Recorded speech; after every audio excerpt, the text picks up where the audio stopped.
He's also the Executive Vice President of SEIU Healthcare Minnesota, and most importantly, a Tibetan activist.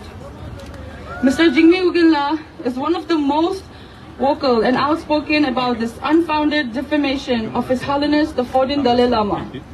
He has openly challenged these Chinese Asians with numerous posts on his social media sites like Facebooks and Twitters. Please welcome Mr. Jigme Ugyen.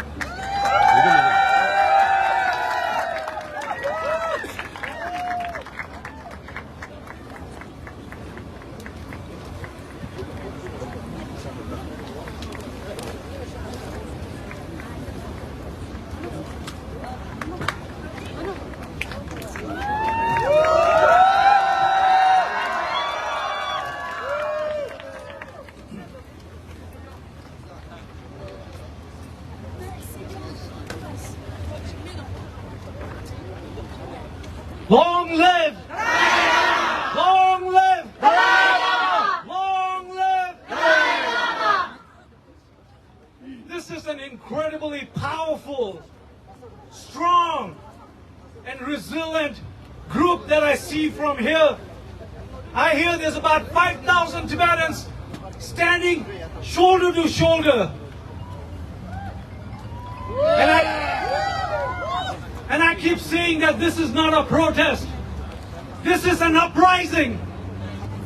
An uprising by Tibetans and followers of Buddhism across the globe, demonstrating the truth of power, shaking the conscience of humanity with voices echoing across the world.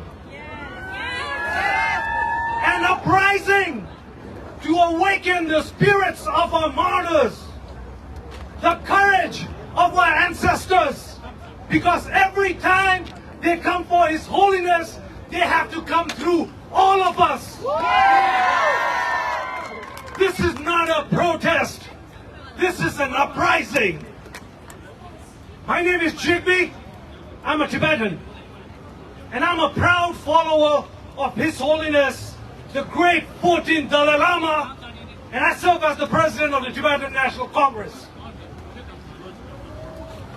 Tibetans and followers of Buddhism are angry, hurt, and traumatized by all the horrifying accusations against our beloved Kundu by the media and by people who watched a 20-second edited clip with misleading descriptions, turning an act of kindness, a cultural prank, a grandfatherly love into something sinful and immoral.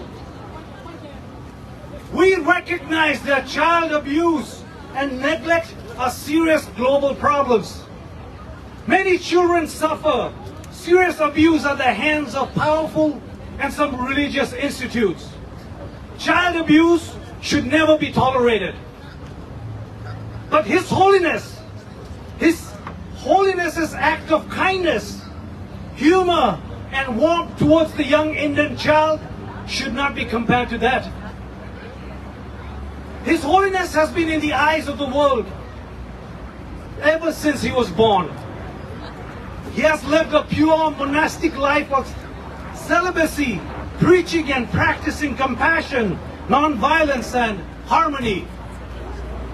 There has never been a single negative stain on his individual self. There has never been any questions raised about his personal integrity. His Holiness doesn't own private jets or fancy cars. He doesn't own houses or property. He doesn't even have a bank account. His country was stolen from him ruthlessly. He turns 88 years old in 2 months. He has difficulties in walking and needs to be helped with full support, and he's losing his hearing.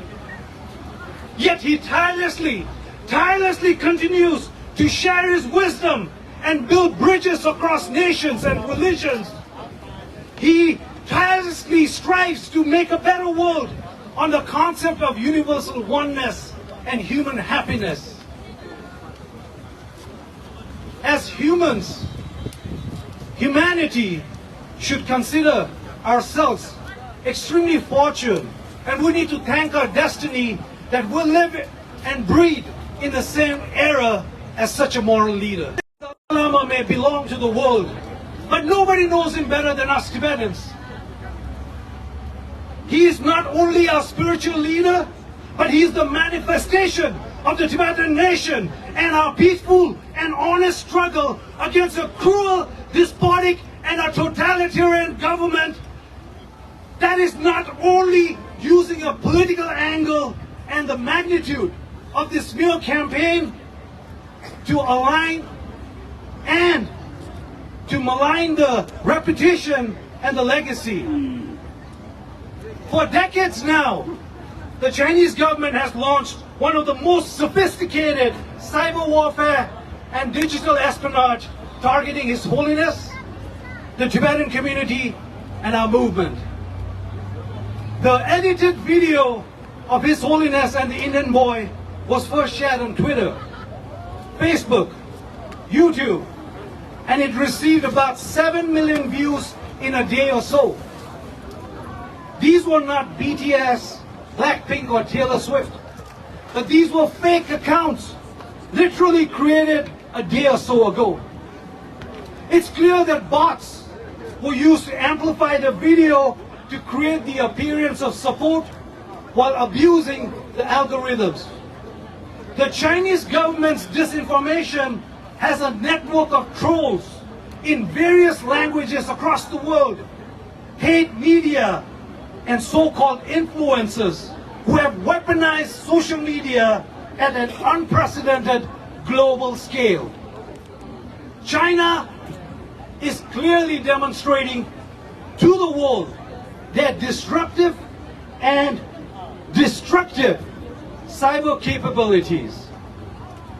Recently, the U.S.-China Economic and Security Review Commission showed that Beijing's cyber espionage operation has a serious threat to the U.S. government. In a snap of a finger, they can cripple America, its military, transport system, trade, communication, infrastructure, and even the electricity and water supply. I just want to talk a little bit about Tibet, because the world needs to know that for 60 years, the Chinese government banned anything and everything related to His Holiness the Dalai Lama inside occupied Tibet. Tibetans were punishable for 10 years of intense slave labor camps just for owning his photo, praying to him, or even mentioning his name. The very existence of the Dalai Lama was completely erased inside China, and he did not even exist online. Last week, the Dalai Lama was trending and became one of the most searched topics in China. Official state-sanctioned accounts started posting the edited video and very badly photoshopped photos of His Holiness with the goals to defame and slander, and with hopes that the Tibetan people will denounce him. Instead, the Tibetans in Tibet have been celebrating, overwhelmed and joyous, being able to freely see His Holiness's photo online without retaliation for the first time in their life. For 64 years, our people were systematically imprisoned, tortured, murdered.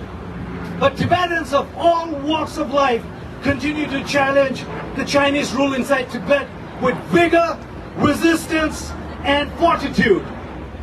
Not an ounce of love, respect, and reverence for His Holiness has been lost. Today, Tibetans only have become stronger. So I tell people in the world, do not believe what you hear on the internet. A very famous American president, Abraham Lincoln, once said, "The problem with viral videos is that they are often not true." End quote. People who've watched the viral video do not know that the boy's mother and his grandfather were literally at arm's length from His Holiness and watching the entire interaction. They do not know that there were more than 122 students, other dignitaries, present at this globally live telecasted event that happened over 7 weeks ago.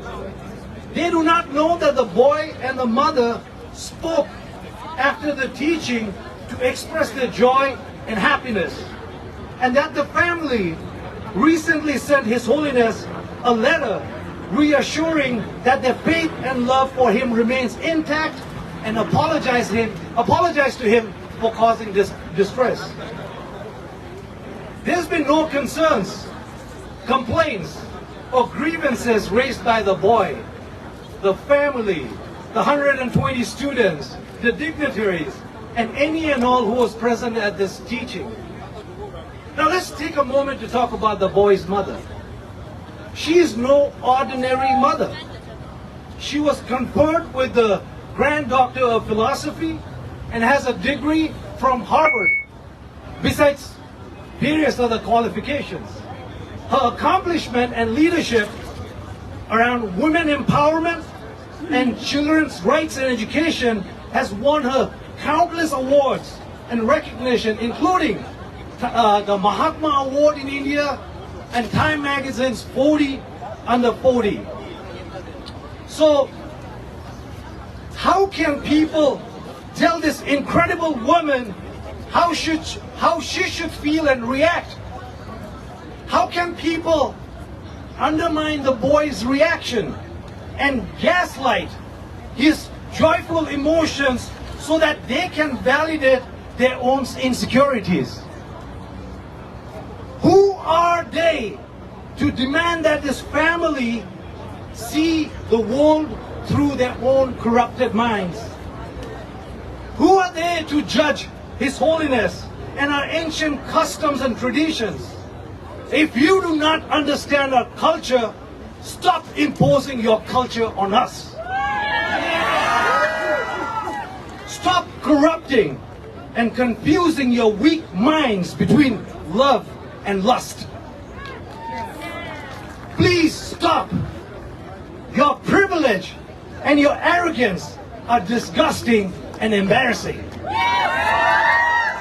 Instead, take a moment to watch the complete video. Listen to the interviews of both the boy and the mother. It's a click away online. To the global media, shame on you. Shame on you. Shame on you. You make our blood boil. You have blindly promoted this edited video with gross misrepresentation and using clickbait titles and sensationalized languages to boost your own rating and create showstopper contents. Like the speaker said earlier, did the media fact check the content? Did they fact check the source? Did they talk to the office of His Holiness the Dalai Lama? No. Did they talk to a Central Tibetan administration? No. Did they talk to any Tibetan? No.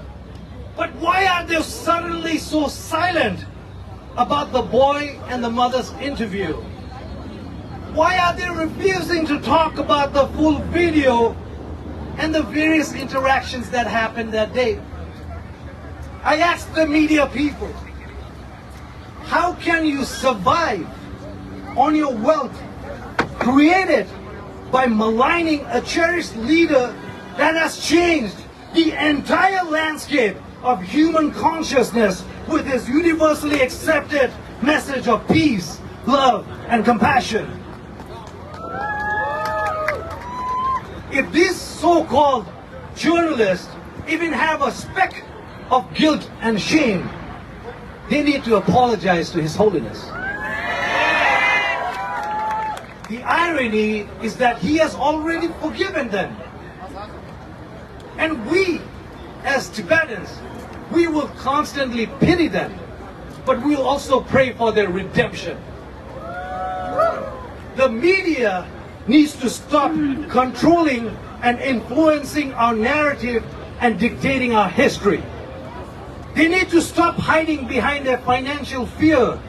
Instead, find the courage to uphold their sworn journalistic standard and immediately remove the edited clips, do proper research, and present it in an honest and a balanced manner. If you need contents, talk about the 1.5 million Tibetans systematically tortured and massacred by this Chinese government. Talk about the genocide, the Tibetan genocide. Talk about our ancient temples and our culture destroyed, and how Tibet continues to remain the least free country in the world. Talk about how China is obsessed with the 15th Dalai Lama's reincarnation, even as an atheist government. To all the people who benefited using His Holiness's name for their personal fame and fortune, we see you and we hear your silence. We may eventually forgive you, but we will never forget that you chose to stand on the wrong side of history and hide from the truth. To everyone concerned about child abuse and neglect, we applaud you and we thank you.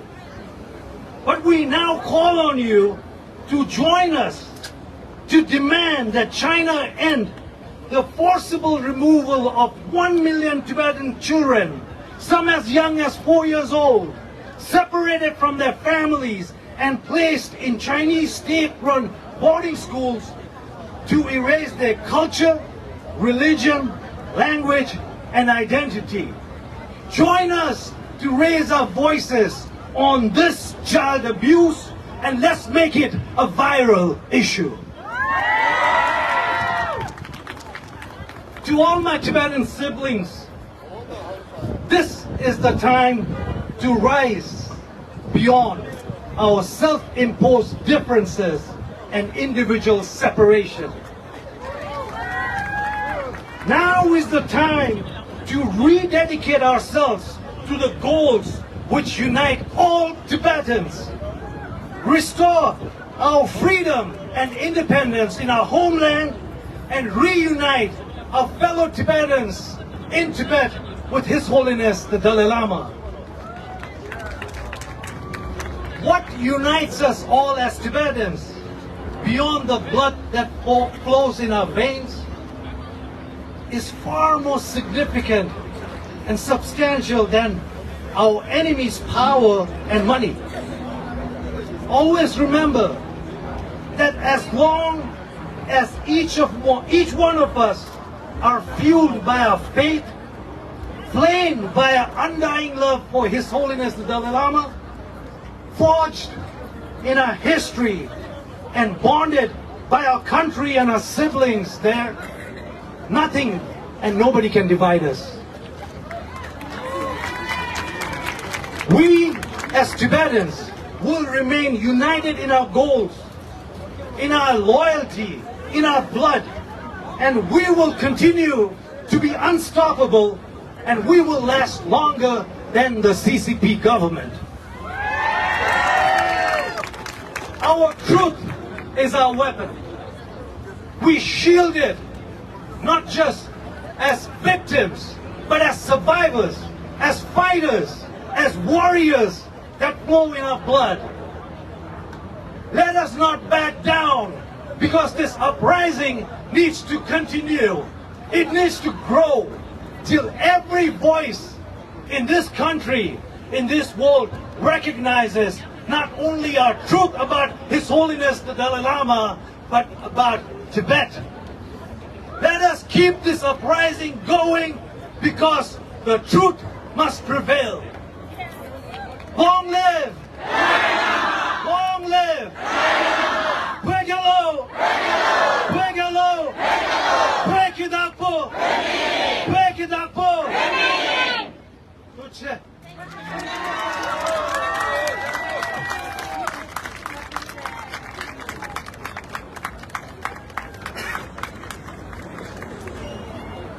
Now we have reached the final phase of